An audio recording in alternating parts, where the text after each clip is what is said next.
एक शहर जहां लोग सुबह घर से निकले और शाम तक जिंदा वापस ना आए। गलियों में सन्नाटा, सिर्फ फौज के कदम और जमीन पर खुदाई की आवाज। लोग पूछने लगे, ये गड्ढे क्यों खोदे जा रहे हैं? इतनी लकड़ियां क्यों जमा हो रही हैं? फिर रात होती है और एक ही वक्त पर 10 जगह आग लगाई जाती है। शोले आसमान को छूने लगे, धुआं शहर को निगलने लगा और तब बादशाह की आवाज गूंजती है, जो अल्लाह को रब कहता है उसे उन खाइयों में फेंक दो। माँ बच्चे को सीने से लगाती है। बुजुर्ग तस्बीह टूटे होंठों से करने लगते हैं। जवान लोगों की आंखों में आंसू, लेकिन सर ऊंचा। और कुरान का एक लफ्ज, हलाक कर दिए गए आग की खाई वाले। सवाल सिर्फ इतना था, ये लोग कौन थे और अल्लाह ने इनसे इंतकाम किस तरह लिया? इसका जवाब खुद रसूलुल्लाह सल्लल्लाहु अलैहि वसल्लम ने फरमाया, जिसकी तफसीर इब्ने कसीर में मिलती है।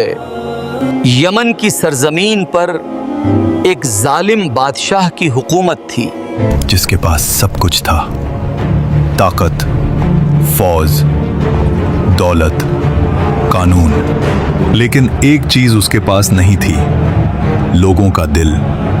वो देखता था कि लोग सजदा करते हैं, लेकिन उसके लिए नहीं। और इस तरह उसके दिल में एक ख्याल पैदा हुआ, अगर मैं रब हूं तो लोग मुझे रब क्यों नहीं कहते? यहीं से वो अपने इम्तिहान में नाकाम हो गया।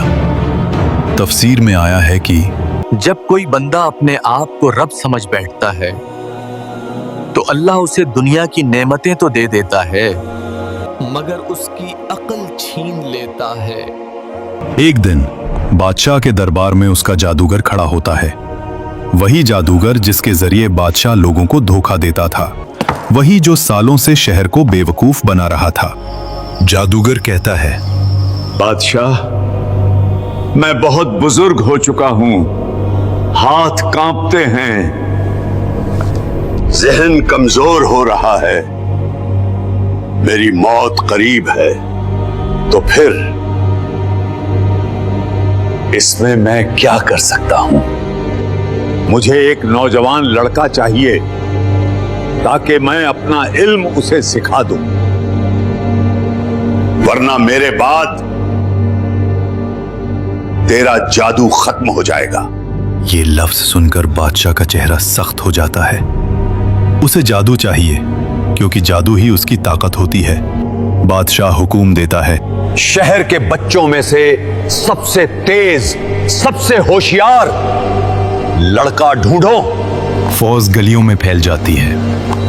बच्चों को बुलाया जाता है, सवालात होते हैं, अकल चेक होती है, और फिर उन्हें मिलता है एक लड़का।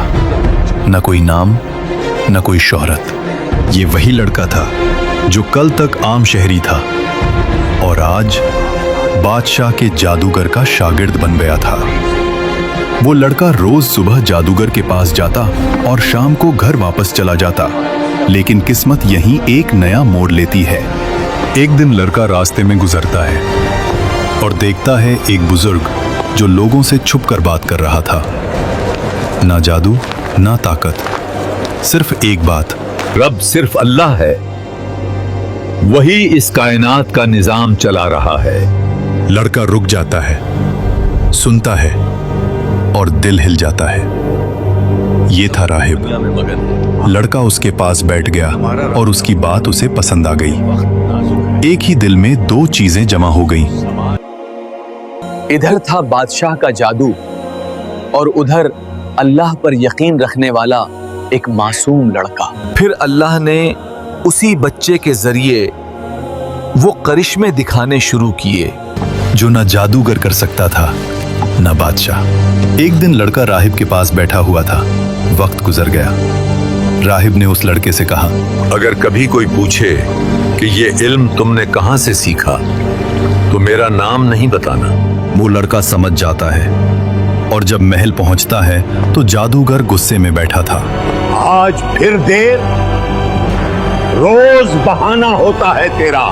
लड़का चुप रहा, ना सच बोला ना झूठ, बस दिल में एक सवाल जल रहा था। सच कौन सा है, राहिब का रब या जादूगर का इल्म? और ये सवाल रोज उसके दिल को बेचैन करता रहा। एक दिन शहर के रास्ते में एक खौफनाक दरिंदा आ खड़ा हुआ। रास्ता बंद, लोग भागने लगे, कोई आगे जाने को तैयार नहीं, और बीच में वही लड़का खड़ा था। लोग चिल्लाए, पीछे हटो, ये जानवर सबको मार देगा। लड़के ने जमीन से एक पत्थर उठाया, आसमान की तरफ देखा। उसने आसमान की तरफ देखा और जिंदगी में पहली बार उसके होठों से सिर्फ एक ही नाम निकला, या अल्लाह, अगर राहिब सच पर है और तू ही रब है तो इस दरिंदे को गिरा दे। और पत्थर को उस दरिंदे की तरफ फेंका। एक लम्हा पूरी कौम की सांस रुकी हुई, और फिर दरिंदा गिर गया, सीधा जमीन पर बेजान। लोग एक दूसरे को देखने लगे और लड़का खुद भी कांप रहा था। ये जादू था? नहीं, जादूगर तो यहाँ था ही नहीं। तो फिर ये किसकी ताकत है? उसने हल्की आवाज में कहा, मेरा रब अल्लाह है। उसी दिन लड़के को यकीन हो गया कि राहिब हक पर है। इसके बाद लोग अल्लाह पर ईमान लाना शुरू कर देते हैं और उस लड़के का तबलीग का नया दौर शुरू होता है।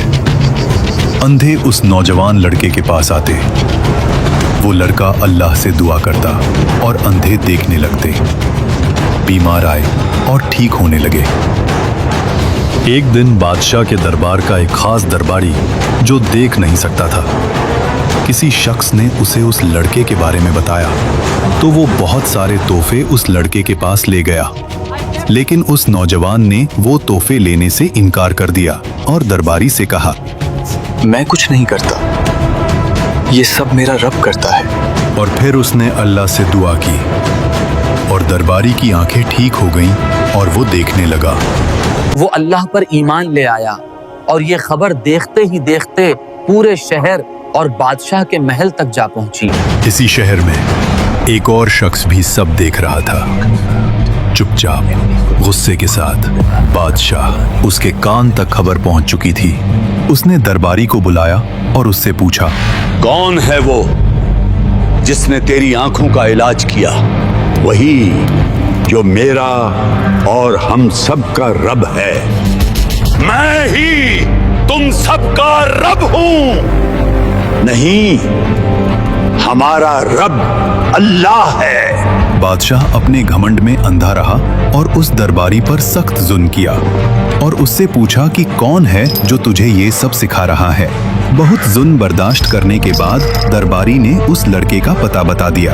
शहर में एक लड़का है जो जादू के बगैर मौजिज़े करता है। इस लड़के को मेरे पास लाओ। लड़का बादशाह के सामने आता है, ना डर ना झुकना, बस सीधी नजर। मैंने सुना है तो लोगों को शिफा देता है। मैं कुछ नहीं करता। फिर कौन करता है? मेरा अल्लाह ये सब करता है। कोई अल्लाह नहीं, रब सिर्फ मैं हूं। तू रब नहीं, तू भी मरेगा। रब वो है जो शुरू से है और हमेशा रहेगा। ये सुनते ही बादशाह का सब्र टूट गया। उस लड़के पर जुल्म का हुक्म दिया कि उसने ये तौहीद का दर्स कहां से सीखा। सख्त तशद्दुद के बाद लड़के ने राहिब का पता बता दिया। राहिब को महल में लाया जाता है और बादशाह उसे तौहीद को छोड़ने का हुक्म देता है। लेकिन राहिब ने साफ इनकार कर दिया और बादशाह ने उसे आरे से 2 टुकड़े करवा दिए। और लड़के से फिर पूछता है, लेकिन वो लड़का भी साफ इनकार कर देता है। इसको ले जाओ और पहाड़ से फेंक दो। बादशाह गुस्से में बेहाल। सिपाही लड़के को पहाड़ पर ले गए। सिपाही आपस में कहते हैं, बादशाह ने कहा है जिंदा वापस नहीं आना चाहिए। यहां से गिरेगा तो लाश भी नहीं मिलेगी। आखिर वो पहाड़ की चोटी पर पहुंच जाते हैं। पहाड़ पर लड़के ने दुआ की, या अल्लाह तो काफी है। सिपाही धक्का देते हैं और उसी लम्हे जमीन हिल जाती है। पहाड़ का दामन फिसलता है। एक के बाद एक सिपाही चीखते हुए गिर जाते हैं। धुआं, पत्थर, आवाजें, और जब सब कुछ रुकता है सिर्फ लड़का खड़ा होता है, जिंदा, अकेला, बिल्कुल ठीक। दरबार के दरवाजे खुलते हैं। वही लड़का फिर से अंदर आता है। तू बच गया, इसे ले जाओ और समंदर में डबो दो। लड़के ने फिर दुआ की। लहरें उठी, कश्ती उल्टी, सिपाही डूब गए और लड़का फिर से तीसरी दफा जिंदा वापस। बादशाह ने समझ लिया ये लड़का आम नहीं है और लड़के ने बादशाह को देखा और कहा, तो मुझे नहीं मार सकता जब तक सबके सामने ये पढ़कर तीर ना चला दे, इस लड़के के रब अल्लाह के नाम से। बादशाह ने वही किया। इस लड़के के रब अल्लाह के नाम से। हवा रुक जाती है, परिंदे भी चुप। फिर तीर सीधा माथे पर लगता है। खून का एक कतरा और वो लड़का शहीद हो जाता है। फिर एक आवाज, हम लड़के के रब पर ईमान लाए। दूसरी आवाज, और फिर पूरा मैदान गूंज उठता है। ईमान लाए। बादशाह का चेहरा सफेद। सब कुछ जला दूंगा। जमीन खोदो और उन्हें आग से भर दो। बादशाह का जुल्म जाग गया। उसका दुश्मन सिर्फ एक लड़का नहीं रहा बल्कि पूरी एक कौम बन चुकी थी। ये लफ्ज सिर्फ हुक्म नहीं थे, ये नस्ल कशी का ऐलान था। सिपाही जमीन को खोदने लगे, इतने गहरे कि नीचे अंधेरा ही अंधेरा। लकड़ियां, तेल, सब डाला जा रहा था। और फिर आग। शोले आसमान को छूने लगे। धुआं शहर को निगलने लगा। जमीन लाल हो चुकी थी। सिपाही सब लोगों को आग में डालने के लिए जमा करने लगे। जो अल्लाह को रब कहता है उसे उन खाइयों में फेंक दो। एक बुजुर्ग लरजते हाथ से बोलता है, मेरा जिस्म कमजोर है लेकिन मेरा रब ताकतवर है। एक माँ अपने बच्चे के साथ रुकी तो बच्चा बोल उठा, अम्मी, सब्र करो, आप हक पर हो। और उसी लम्हे उस औरत के दिल में अल्लाह का नूर उतर आया और दोनों आग में कूद गए। और फिर जमीन लरजती है, तेज आंधी चलती है, धुआं शहर की तरफ मुड़ता है, आग को हवा मिलती है और शोले तूफान बन जाते हैं। लकड़ियां उड़कर बादशाह और सिपाहियों की तरफ जाती हैं। खाई के किनारे बैठे सिपाही एक पल में जल जाते हैं। सिर्फ आग का घेरा, वही आग जो मोमिनीन के लिए इम्तिहान थी, अब जालिमों की कब्र बन चुकी थी। बादशाह चीखता है लेकिन आवाज धुएं में गुम हो जाती है और वो उसी आग का शिकार बन जाता है। और कुछ ही लम्हों में बादशाह, मशीर, पूरा लश्कर, सब राख। आज भी दुनिया जल रही है। कभी धमाका होता है, कभी भूख, कभी झूठा कानून, कभी खामोश कत्ल। हर जालिम समझता है कि वो बच गया और मौत के उस वक्त को भूल जाता है। अल्लाह के सामने न फौज काम आती है, न मीडिया, न ताकत। वहां सिर्फ हिसाब होता है। तो क्या आज के इस जुल्म भरे दौर में भी कोई ऐसा है जो हक के रास्ते पर डटा हुआ हो? अगर है तो कमेंट्स में बताइए, वीडियो को लाइक कीजिए और चैनल को सब्सक्राइब करना मत भूलिए।